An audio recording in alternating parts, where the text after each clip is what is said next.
તો એક ના ઇતિહાસ છે. મુક્તાન સાહેબ તો કોઈ જગ્યાએ બંધાયા નથી. અમે ફરતા ફરતા ફરતા છેવટે ભગવાન પાસે આવ્યા. અને પછી એ રીતે સંતો ગોપાલ સાહેબ તો અષ્ટાંગ યોગી હતા, પોતે જ ભગવાન હતા. ક્યાં બીજા કરવું પડે? બ્રહ્માંડ ગતિ રોકી નાખે, ગ્રહણ અટકાવી નાખવું, ચંદ્રગ્રહણ અટકાવી દીધું. અને 4 વર્ષના હતા ગોપાલ સ્વામી. કેટલા 4 વર્ષના છે? કોઈ ઓલો છે કદાચ, ઉભો થાય એ લાગે છે કંઈક.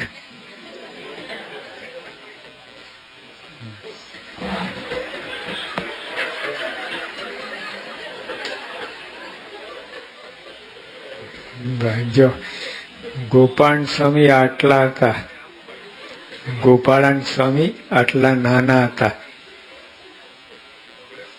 બસ આ પતિ હસી લઉં. જો બિચારા જે આટલા નાના હતા, આનાથી નાના તો 7 વર્ષના. ગોપાલ 4 વર્ષના હતા. ખુશાલ ભટ્ટ નામ હતું. અને તે વખતે ત્યાંના રાજાએ છે ને બ્રાહ્મણ કરવેરો નાખ્યો. બિચારા લોટ માગીને ખાય, એમાં ટેક્સ આપવાનું, ભીખ માગીને એમાં. પછી એવું આ બધા બ્રાહ્મણો ભેગા થઈને ખુશાલ ભટ્ટને વાત કરી, 4 વર્ષના બાળકને, કે રાજાએ આવું કર્યું છે. ઓલ રાઈટ, કે આવી જાઓ. નદી કિનારે જઈને સમાધિ લગાવી અને બધા ઝાડા પેશાબ બંધ. હલવાય બધા બધો. પછી બધા કે આ કેમ આમ થયું? રાજા રાણી દીવાન ને બધાનું બધું આમ પેટમાં ગુરુડ થાય, વાદરા ગરજે ને બધું ધમાલ થવા લાગી બધી. ત્યાં તો પછી બધાને ખબર પડી બે ખુશાલ ભટ્ટ સમર્થ છે, એનું કઈ દ્રોહ કઈ થયું લાગે છે. આયા રાજા રાણી બધાને માફી માગી. ગોપાલ ખુશાલ ભટ્ટ ના કે એમ નહીં, માફી ના ચાલે. પતરાના તાંબાના પતરા ઉપર લેખ કરી આપો, આજથી ટેક્સ કોઈ દિવસ બ્રાહ્મણ ઉપર લાગશે જ નહીં. એ બધું લખી આપ્યું. પછી કે જાઓ તમે બધા તૈયાર રહેજો, અહીંથી છોડું છું.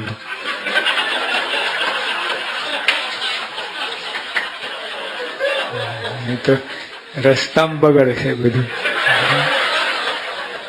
બધા પહોંચી ગયા ઠેકાણે. પછી એમને યોગ કરાવ છૂટી મૂકી, બધું ફેંસલો થઈ ગયો. આટલા સમય હોલા આટલી નાનીમાં. તો હવે એ તો સુંદરયાણાના આપણે હેમરાજ શેઠ હતા, ચુસ્ત વૈષ્ણવ, કોઈ માને નહીં તમારે. સ્વામિનારાયણ તો ખાસ બિલકુલ માને જ નહીં. મંદિરની પાછળથી આગળથી તો જાય જ નહીં. કે ભૂલથી આમ કંઈક નમસ્કાર અથવા દર્શન થઈ જાય ને તો મારી પતિતાની ટેક તૂટે. આટલા ચુસ્ત હતા. એમના 2 દીકરાઓ હતા ને, વનાશા ને પૂજાશા, એ 2 નાના હતા. એ લોકો આવે મંદિરમાં, એના પૂરના સંસ્કાર હશે તો આવે. પછી એમના બાપુને ખબર પડે એટલે પછી તો ફાયરિંગ મળે બરાબરની. પણ તો આ લોકો આવે. તે ગોપાલ સાહેબ પૂછ્યું કે તમારા બાપુજી કેમ નથી આવતા? અરે કે ના આવે, કે એમને ખબર પડે કે અમે આવ્યા છીએ તો અમને જીવી નાખે. તો હપ્તા છે તો કે કોઈ સાધુ માદો હોય તો કે આવે. તો કે જાઓ કેજો કે સાધુ માદા છે. ત્યાં ગયા બાપુની વાત કરી. કોણ? કે સ્વામી. સ્વામી તો એક વલ્લભ સ્વામી, બાકી બીજા તો ભેખ. કડક બોલી ગયા. અને કે તમને ક્યાંથી ખબર પડી માદા છે? ગયા હતા. હા, લો પછી બરાબર થોડીક મેથી પાક આપ્યું. પછી આયા મંદિરમાં પછી સ્વામી તો બેઠા હતા, હાથ ધર્યું, નાડી 72 ચાલે એકદમ નોર્મલ. પછી થોડી વાર એકદમ 150 થઈ ગઈ, કુદાડી જોરદાર, ઉપડી ગાડી. પછી એકદમ 30 કરી નાખી. 30 નાડી તો કોઈ પણ હોય ને બેભાન થઈ જાય, લો પ્રેશર, ફીકો પડી જાય, તો તેજ દેખાય. પછી નાડી બંધ, પછી હાર્ટ બંધ, બધું તંત્ર બંધ. અંતર સ્વામી તો બેઠા છે, આમ વાતો કરે છે. આમ તો શેઠ છે ને તરત જ દંડવત કરવા લાગ્યા. તો સ્વામી કહે, હા શેઠ, આ શું? તો કે તમે કઈ સાધુ નથી, તમે સાક્ષાત કૃષ્ણ ભગવાન છો. આવું પ્રતિનિધિ. તો ગોપાલ છે કે મારા જેવા તો 500 છે કે મને ક્યાં ભગવાન કહો છો? 500? હા 500. અમારા ભગવાન તો ગઢડે બેઠા. આ લોકો આવા ભગવાન જેવા તો એમના ભગવાનના ભગવાન કેવા છે? તરત જ ગયા, કંઠી પહેરીને સ્વામિનારાયણ થઈ ગયા, ચુસ્ત વૈષ્ણવ થતા. બોલો. પછી ત્યારે ખળબળાટ મચ્યો. 24 ગામના બધા હતા, 5000 વૈષ્ણવ હતા. 24 ગામ એ લોકોના, એ બધાના મુખ્ય કહેવાયા હેમરાજ શેઠ. અને આ વિકેટ, કેપ્ટનની વિકેટ પડી એટલે પછી બીજા તો શું થાય, ધમાલ થઈ. બધા કોઈ પણ રીતે કે શેઠને પાછા વારો કે તો આબરૂના કાંકરા થયા. એવું બધું બહુ મથા. શેઠ તો પાકા હતા. પછી દિવાળી આવી ને તો 12 ટોપલા પ્રસાદ મોકલ્યા શેઠને, હેમરાજ શેઠને. એમને કહ્યું કે 1200 ટોપલા મોકલો ને તો આ પાછું આવશે નહીં કે. તો ગોપાલ જે સામર્થ્ય બતાવો તો આવું પાછો, બાકી ના આવું. ત્યાંથી બતાવે. પછી તો બધું વાત બંધ થઈ ગઈ. પછી તો ધામમાં જવાની તૈયારી. બંને દીકરાને બોલાયા કે દીકરાઓ સત્સંગ માથા સાથે રાખજો. અરે કે બાપુજી તમે મારતા હતા તોય રાખતા હતા, હવે તો છોડી. હવે તો વાત છે નહીં કે લો. પછી તો બરાબર બાપુજી ધામમાં ગયા. પછી 12મું 13મું કરે ને એટલે બધા વૈષ્ણવને બોલાયા. બધા આયા ખરા, પણ પછી અમે ના જમીએ કે લો, પહેલા ના કરું. તો કે શું કરું જમો? તો કંઠી તોડી નાખો સ્વામિનારાયણની તો જમીએ. કે કંઠી ના તૂટે, માથું તૂટે.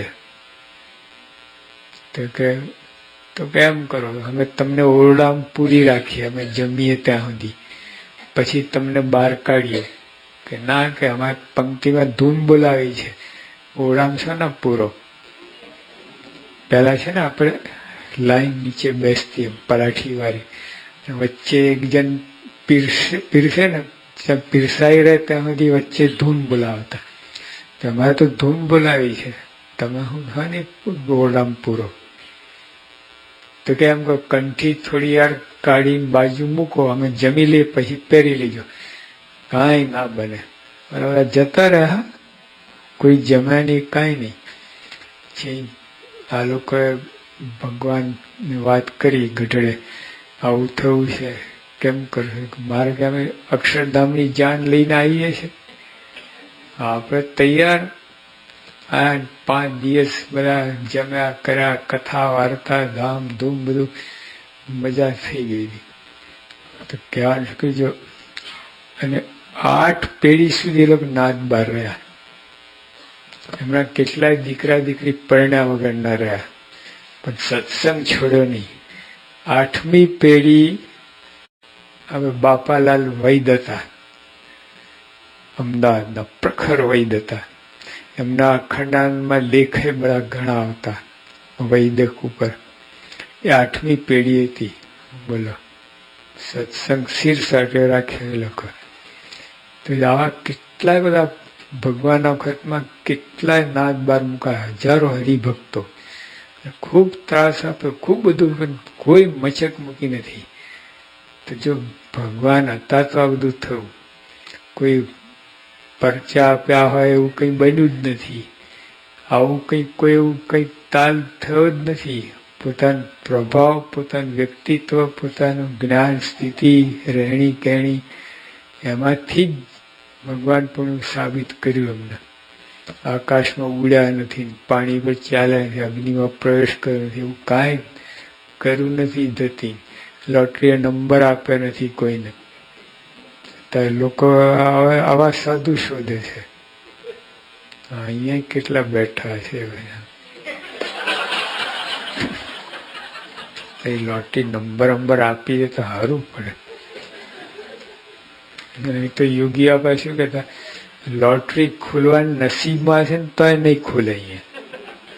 હા, તો નસીબમાં હશે તો કંઠી કાઢી નાખશો ને તો ખુલશે, બાકી નહીં ખુલે. કંઠી પહેરશે ને લોટરી નસીબમાં તોય નહીં ખુલે. યોગી આપા આવું કહેતા. એટલે બધું ખોટા રસ્તા બધા, બધું તમને રવાડે ચડાવવાની વાત છે. સત્સંગ મારો આખો જુદો છે. પરચા પરચે તો કાંઈ નહીં. જ્ઞાન થાય, નિર્વાસનિક થવાય, જગતમાં પ્રીતિ તૂટે, ભગવાનમાં પ્રીતિ થાય, એવો સત્સંગ છે. કચરપટ્ટી કહેવાય બધું. આ પરચા પરચી ના ને તેને બધું તો દેહને લગતું છે. એમાં શું પરચા પડશે? અંતર પ્રકાશ થાય એ સત્સંગ. અજ્ઞાન દૂર થાય, આપણે આત્માનું આપણે કોણ છીએ જ્ઞાન થાય, પછી આપણે આ જગતનું સ્વરૂપ ઓળખાય, ભગવાનનું સ્વરૂપ ઓળખાય, અને ભેદ પડે ને પછી જગતમાં ઉખડીને ભગવાન જોડાય. એ બધું છે, એ સત્સંગ કહેવાય. તો આપણને એવો સત્સંગ મળ્યો છે, એવા ભગવાન, એવા સંત મળ્યા છે.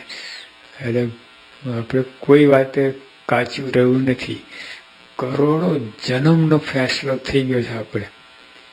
હવે તો આપણે મૂર્ખાઈ ના થઈ જાય, કંઈ ઇધર તે ઘૂસી ના જઈએ, એ જોવાનું. હા, એક યોગી આપણે વાત દ્રષ્ટાંત આપતા કે ખેડૂત હતો ને,